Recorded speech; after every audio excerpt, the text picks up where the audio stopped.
Hello everyone, welcome to my channel.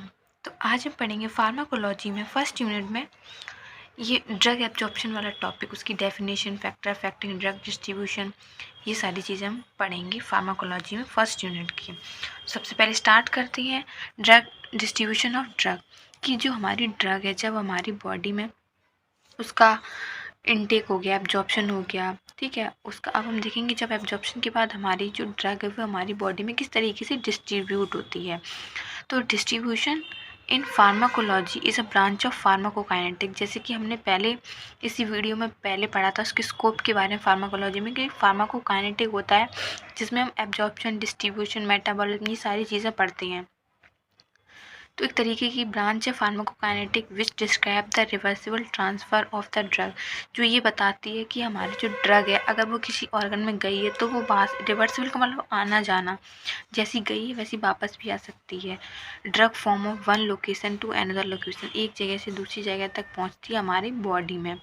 Once a drug enter into systemic circulation, जब एक drug हमारे blood में पहुंच जाती है, सिस्टमिक सर्कुलेशन का मतलब होता है ब्लड, एब्जॉर्प्शन के थ्रू वो हमारे सिस्टमिक सर्कुलेशन में पहुंच जाती है, और direct admission it must describe into the intracellular and extracellular food, या तो वो डायरेक्ट लेने से या एब्जॉर्ब हो जाने से।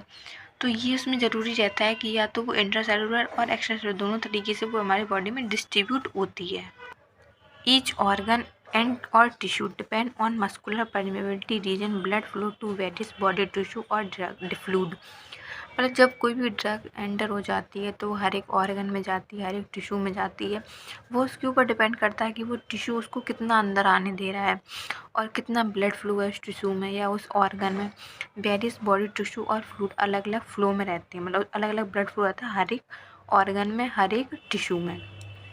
Cardiac output perfusion rate of tissue, जो कार्डिक आउटपुट परफ्यूजन रेट हमारे टिश्यू का एंड प्लाज्मा प्रोटीन का and its lipid solubility, the drug is easily distributed high perfuse organ such as liver, heart, kidney. जैसे कि उसके ऊपर depend करता है कितनी प्लाज्मा प्रोटीन है, कितनी लिपिड सॉल्युबिलिटी है ड्रग में।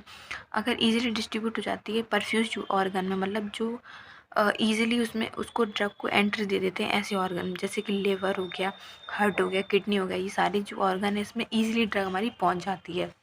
अब ये कुछ एग्जांपल मान लो आप एक तरीके से, कि हमारा ये एक्स्ट्रा सेलुलर फ्लूइड है और ये इंट्रा सेलुलर है, ये अंदर का है और ये बाहर का फ्लूइड है, ठीक है, ये बाहर का फ्लूइड है किसी भी सेल का, ये अंदर का है। जैसे ब्लड में, ये पूरा ब्लड मान लो हमारे, ठीक है, ब्लड में फैट की मॉलिक्यूल भी होते हैं, ब्लड प्लाज्मा भी होता है, ठीक है, अदर ऑर्गन भी होती हैं, ठीक है। इस तरीके से जैसे कि कोई भी ड्रग है अगर हमारी वो इंजेक्ट हुई हमारे ब्लड में तो वो यहाँ भी पहुँचेगी, ठीक है, ये इधर भी जा सकती है, फैट में भी जाएगी और extra cellular fluid, intra cellular fluid में भी जाएगी, अदर ऑर्गन्स में भी जाएगी। तो इसमें प्रोसेस चली होती है KC1, KC2, KC3 और KC4, ये प्रोसेस चल रही होती है हमारी बॉडी में।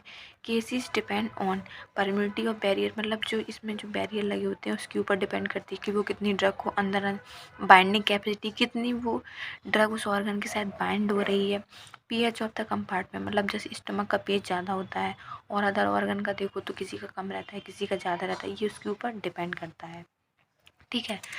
तो अब हम देखते हैं कि जैसे एक फार्मूला होता है VD, वॉल्यूम ऑफ डिस्ट्रीब्यूशन, कि जो डिस्ट्रीब्यूशन का जो वॉल्यूम है वो किस पे डिपेंड करता है, total amount of drug in the body, हमारी बॉडी में कितनी ड्रग पहुंची है उस पर डिपेंड करता है, अपॉन प्लाज्मा कंसनट्रेशन, हमारी बॉडी में कितना प्लाज्मा है उसका ये जो रेशियो निकलता है वो हमारा वॉल्यूम ऑफ डिस्ट्रीब्यूशन निकल के आता है। आप देखते हैं factor affecting distribution of drug, ऐसे कौन कौन से फैक्टर हैं जो हमारे डिस्ट्रीब्यूशन ऑफ ड्रग को अफेक्ट करते हैं।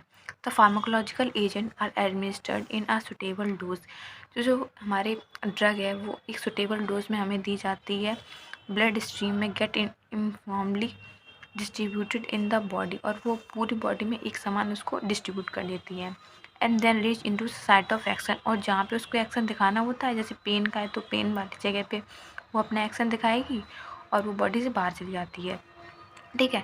Distribution is defined as the delivery of the drug molecule, जो डिस्ट्रीब्यूशन है वो इस तरीके से हम डिफाइन कर सकें कि जो ड्रग मॉलिक्यूल है उसकी डिलीवरी मतलब पहुंचना between the water lipid protein content of the body, मतलब वाटर, प्रोटीन और लिपिड के बीच में ड्रग मॉलिक्यूल का पहुंचना हमारी बॉडी में, and that involve movement of drug molecule across the membrane of, और जो हमारी मतलब ड्रग है वो ड्रग मॉलिक्यूल है जो पार करती है गैस्ट्रोइंटेस्टाइनल एपिथेलियम को, पार करती है ब्लड ब्रेन बैरियर को पार करते हुए जो ड्रग मॉलिक्यूल है वो पहुंच जाए अपनी साइड पे, वही हमारा डिस्ट्रीब्यूशन कहलाता है। This occur by following mechanism, दो तरीके से हो सकता है। Passive transfer include simple diffusion होता है और फिल्ट्रेशन के थ्रू, जैसे कि हमारी बॉडी में बहुत सारी मेम्ब्रेन होती हैं जैसे, ठीक है। अब इसको डिस्ट्रीब्यूट करना है ड्रग को, तो ये बाहर से मेडिसिन आएगी तो अंदर की तरफ सिंपल अगर डायरेक्ट लिया जाएगी, और जैसे कोई भी पोर्स लगे होते हैं, ठीक है, हमारे मेम्ब्रेन में सेल मेम्ब्रेन कोई भी मान लो टिश्यू है, तो वो छन के आती है, आइदर तो डायरेक्ट पहुंच जाएगी या फिर वो छन छन के आएगी थोड़ी थोड़ी अमाउंट में, ठीक है। Special transfer include active transfer होता है, फैसिलिटेटेड डिफ्यूजन होता है, पिनोसाइटोसिस और फैगोसाइटिस के थ्रू। ये तीनों हमने डिटेल में पढ़ते हैं इससे पहली वाली वीडियो में, ठीक है। अगर आपको पढ़ना है तो वाली आप देख सकते हैं, ठीक है। आप पढ़ते हैं फिजियोकेमिकल फैक्टर। फिजियोकेमिकल फैक्टर भी इसको अफेक्ट करते हैं डिस्ट्रीब्यूशन ऑफ ड्रग को। Distribution of drug depend upon lipid solubility, मतलब हमारी बॉडी में जितनी ज़्यादा जो ड्रग है अगर वो लिपिड में सॉल्युबल है तो वो ईजिली हमारी बॉडी में अपना सो एक्शन करेंगी। अगर वो लिपिड सॉल्युबिलिटी उसकी कम है तो वो देर में एक्शन कर पाएगा और डिस्ट्रीब्यूट भी देर में हो पाएगा, क्योंकि ब्लड फ्लो रहेगा उतनी देर ड्रग डिस्ट्रीब्यूट हो जाती है। एक ये फैक्टर है कि रीजनल ब्लड फ्लो, रीजनल का मतलब blood supply varies from tissue to tissue, distribution of drug directly proportion to the blood flow in tissue, मतलब जितनी ज़्यादा ब्लड फ्लो होगी हमारे टिश्यू में उतनी ही ज़्यादा हमारी ड्रग है वो ऑर्गन तक पहुंच पाएगी। बस यही है रीजनल ब्लड फ्लो। और ये कुछ मतलब एक्स्ट्रा है कि ब्रेन ब्लड फ्लो होगा तो ग्रेटर होगा, सबसे ज़्यादा ब्लड फ्लो का था ब्रेन में होता है, लिवर में होता है, किडनी में होता है, सबसे कम स्केलेटल मसल में और एडिपोज टिश्यू में। कैपिलरी परमेबिलिटी होती है, डिपेंड अपॉन कैपिलरी स्ट्रक्चर कैसा है, केमिकल नेचर कैसा है ड्रग का, ठीक है। प्लाज्मा प्रोटीन बाइंडिंग भी होता है कि जितनी जल्दी प्रोटीन बाइंड हो जाएगी उतनी जल्दी ड्रग डिस्ट्रीब्यूट हो जाती है। हाई प्रोटीन बाइंडिंग ड्रग्स अगर बड़ी साइज़ की होगी तो वो देर में कर पाएगी, ठीक है। Lipophilicity, lipid soluble drug and can easily across membrane, ये सारी चीज़ें। आई होप आपको वीडियो अच्छी लगे। अगर वीडियो अच्छी लगे तो लाइक करें, कमेंट करें and subscribe to my channel. Thank you for watching this video. Take care, bye.